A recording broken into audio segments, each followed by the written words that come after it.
Today's episode of the GoldCast is unofficially sponsored by dunkoncancer.org. So, I have pledged $1 for every dunk that takes place in the NBA Finals. I will be pledging $1 that is going to cancer research. Help Kevin O'Connor's most awesome fundraiser that he has started.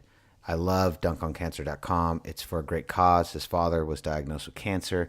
He has taken this, very shocking and tough situation and has twisted it into a positive, and he has started dunkoncancer.org. All funds go to cancer research. So I've made a pledge for every dunk that happens in the NBA Finals. I'll be giving $1 to dunkoncancer.org.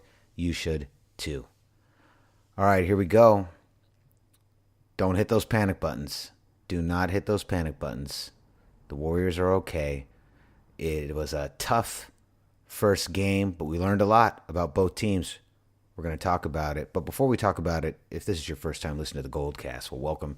You can find us on youtube.com/thegoldcast, twitter.com @_Goldcast. You can find us on facebook.com/thegoldcast, iTunes, YouTube, Stitcher, all great places where podcasts are sold for free. You can find us. So, we got a lot to talk about today. Today is going to be a Warriors-centric only GoldCast. Get ready. Lots to talk about. Warriors-Raptors Game One. But first, the greatest podcast intro in the game. Your professor of fanalism is here. Class is in session. Let's go. San Francisco, are you ready? This is the GoldCast.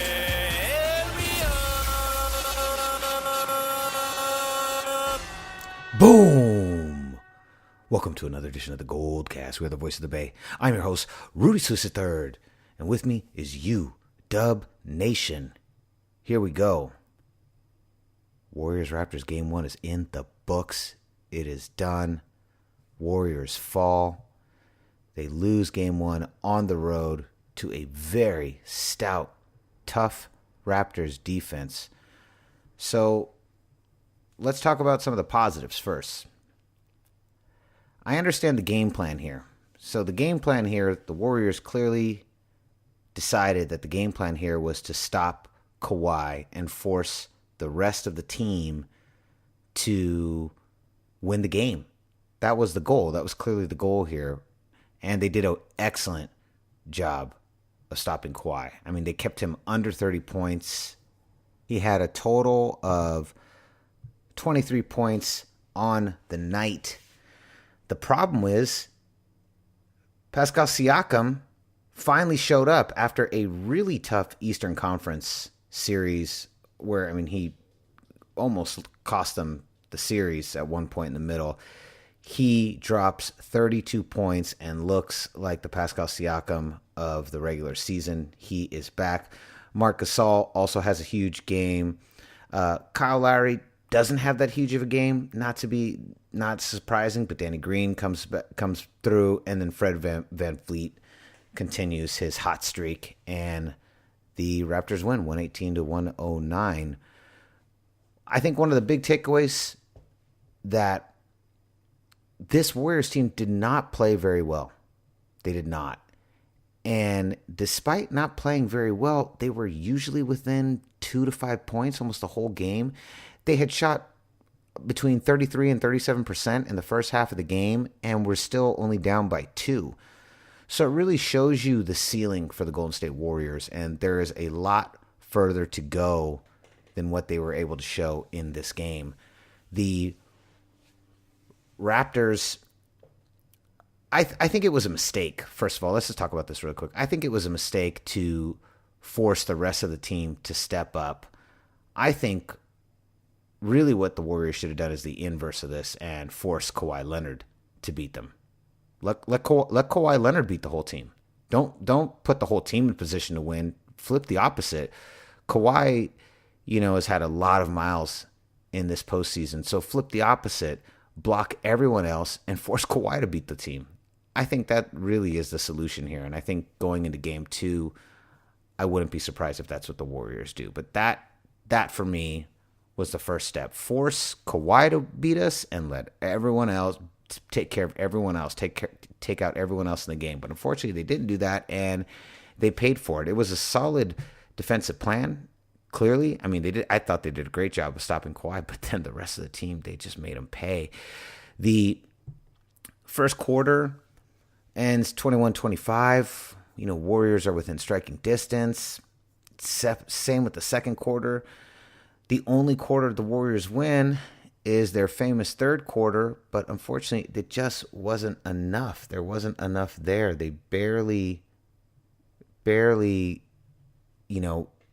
made a dent. And then, of course, lose in the fourth and, are down by 10. The game ends. Draymond Green gets into a little verbal match with Drake. Drake, the super fan. There's been so much news about Drake. I could honestly care less. Why? He's like a super fan troll. Like, don't get into it, Draymond. Draymond kind of gets pulled away by his team. And, Steph Curry's kind of laughing. And Drake calls the Warriors trash and blah, blah, blah, blah, blah. And it's like, come on, man. Don't feed into that. You're better than that. Some of the stats. So, at the end of the day, field goal percentage, the Warriors end up shooting for 43.6, and the Raptors shoot for 50.6%. They were 39 of 77. Warriors were 34 of 78. Three-pointers, almost dead even. We shot for 38%. They shot for 39%. Free throws, we were 93%. They were 84%. Total rebounds. This was what was interesting because it felt like during the game the Raptors were out rebounding us, but then when you look at the totals here, they're virtually identical. 38 for the Warriors, 36 for the Raptors, 9 offensive rebounds, 7 offensive rebounds for 9 offensive rebounds for us, 7 offensive rebounds for them. 29 assists for the Warriors, 25 for the Raps, 6 blocks for the Raptors, only 2 for the Warriors. Dead even on steals. Turnovers, though. This is another one they made us pay. 16 turnovers for the Warriors, 10 for the Raptors. That is one of those ugly stats that constantly rears its head in these games, and the Warriors are just so guilty of this horrific turnovers. Points in the paint, 32 for the Warriors, 40 for the Raptors, and then personal fouls, 27 for us, 26 for them. Steph, they would not allow Steph to take uncontested threes. They were just on him. I mean, they were just all over him. I thought they did a really good job of forcing him to go into the paint. So basically, Steph had to start going into the paint and drawing fouls to put points on the board. And it clearly didn't work. It was a little too late. And Steph, I thought they did a really good job of controlling him. The Steph's total points. Having said that, though, he still was 34 for the night. Clay was 21. Draymond Green was 10. That Iggy, at the very end of the fourth quarter, he starts kind of limping off the floor. That kind of got me worried. And this is game one. This is game one, and I have to tip my hat off to the Raptors. They really played a solid game. Now, having said that, I don't think it's doom and gloom. The Warriors are fine. They're going to be fine. This is not the end of the world at all, but definitely a tough game. And they said it several times on the podium. They were talking about how they felt like, this was a new team and, they weren't very familiar with them. Having said that, this is still the champs. So, Dub Nation, don't worry. Don't worry too much. I truly believe they're going to win this series. And it was a good little punch in the mouth. Regroup. Get back together for game 2 and make this happen. But, it was frustrating. It was very frustrating to see the Raps get the upper hand. I really thought we were gonna steal game 1. I believe we will steal game 2. But definitely a tough, frustrating game and a little bit of a wake-up call. we have ourselves a series, folks. It is here. It's happening. So let me ask you guys this. Do you think we don't need KD now? Iggy looking a little hurt. I, for one, am ready for KD to be back. Very much ready for him to be back. Let's get some listener. I want to hit some of the listener comments. So my boy, Dax Solozano. Oh, this is actually a really dear friend of mine. I consider him a brother. I grew up with him. He's been listening to the GoldCast since week 1, basically. Dax responded last week to my last week's GoldCast. After the Warriors swept the Blazers, instant reactions, and this ties into what I just was asking you guys. He said, "Long-time listener, first-time commenter. I love the Warriors like any SF native can. I knew they'd win Game 1 and 2. I really thought they would lose to Portland in Game 3 or 4, taking this back home, and the Warriors winning the series in Game 5. So I was shocked that Portland couldn't finish that. Good for the Warriors on the sweep and proving they don't need KD. They won before him and can win without him. It would be great if we can keep KD, but I don't think they would fall apart next season without him. I bleed SF, and I'm excited the Warriors will be back in SF next season. So excited. I agree with everything you say on here. Rudy, I love you, bro, but where's Ray? He has missed on this. I miss his insights. I miss him too. Ray's just been super busy. Our boy Andy Laird said, yes, let's do all we can. Well, first, actually, let me respond to you, Dax. Hold up. Let's stop right there for a second. I agree that the Warriors would not fall apart without KD. They have won without him. They could still win. They have won before him. They can win after he leaves. I agree with those things. But I, for one, want KD back, and I want him to stay. In fact, I want him back. Bleacher Report's already reporting this morning that he may be back for Games 3 and 4, and it just can't come fast enough. I want him back. He is the baddest mo effort in the game, and I want him in this game. I want him in this series. I want all hands on deck because we're a little busted up, and you're seeing the thinness of this team right now. You're seeing that was a bench that we relied on against Portland, and then you see a game like yesterday where that bench kind of goes cold, and you're seeing the depth of the Raptors, and this is what happens when you're a top-heavy team with a lot of superstars like the Warriors. I'll tell you who really didn't impress me, Dax and the rest of Dub Nation. I have to admit I was not that impressed with Boogie.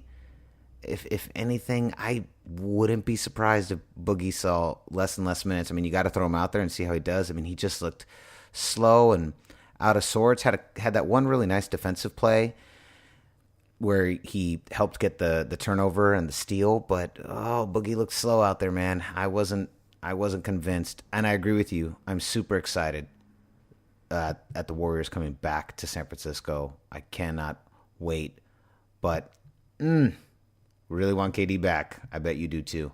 Our boy Andy Laird, huge guy, always commenting, hey, yes, let's do all we can to keep KD and this squad together. They are champions, and champions are hard to replace. Ride this team until they fail to reach the Western Finals. That's what I'm saying. Ride this team forever. Let's just keep going forever and forever. Our boy John Niner, when I asked about who's the best dynasty, he said the 49ers is the best, but also football is more of a team sport than basketball. I don't know if it's more of a team sport. It's definitely a lot more of a team. I mean, there's just so many more guys. We've got 11 on 11, so it's just a huger, it's a much larger team. I think the biggest difference between the two is that one player just has such a major impact on basketball than football. The only player that really can have similarly as great an impact is the quarterback. That really is the one.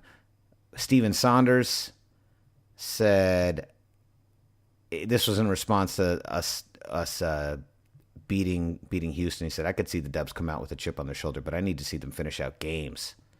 And he said, no to Hard Knocks. And he said, yeah, there might be a little bit of tension between Lynch and Shanahan, but nah. These are some of the older comments I wanted to get these guys in. Get these ones in. Thank you, Steven Saunders. So As far as the preview, Dax said Warriors in 7 for who's going to win this series. Steve Fox replied Warriors in 4. And clearly that's not going to happen. So that's just some of our listener comments. I wanted to get those in. I know that I was kind of bouncing around all over the place. It's early. It's an early Friday morning here. All right, so do we need KD back? That's your question. First of all, again, I'm going to tell you one more time. Don't hit the panic button. Everything's fine. Like Aaron Rodgers says, relax. Everyone relax. It was a frustrating game. It sucks to lose. That's okay. Warriors still take this series. I believe that. But do you want KD back now? I, for one, do. I think that the Raptors really exposed the lack of depth that we have. And I think that the Warriors' game plan needs to change for Game 2. And I say take everyone else out and force Kawhi Leonard to beat us by himself. He can't do it. He's only one guy. So take out Siakam, take out Van Fleet, take these guys out and force Kawhi to do it. We've tried one way, so let's do the inverse of it and force Kawhi to beat us by himself because he can't do it. I don't think he has. He's already gassed, and he's an incredible player. But let's do the inverse of it. I bet you that's what they do in this next game. They flip it. They flip the inverse and they force that. So let's see what happens there. But that's the question. I'm putting it up on YouTube, putting it on the YouTube comments. Do you want to say, do we need KD now, or can the Warriors still win this without him? Go to youtube.com/theGoldCast and let me know what you guys think. So I'll be back Sunday with reactions after Game 2. After we tie this series up, let's go. I'll be back then to discuss it. So be on the lookout for another GoldCast dropping Sunday night or early Monday morning. So concludes another edition of the GoldCast. We are the voice of the Bay. I'm your host, Rudy Solis III, and we'll see you next time. Same GoldCast time, same GoldCast channel. This is The GoldCast.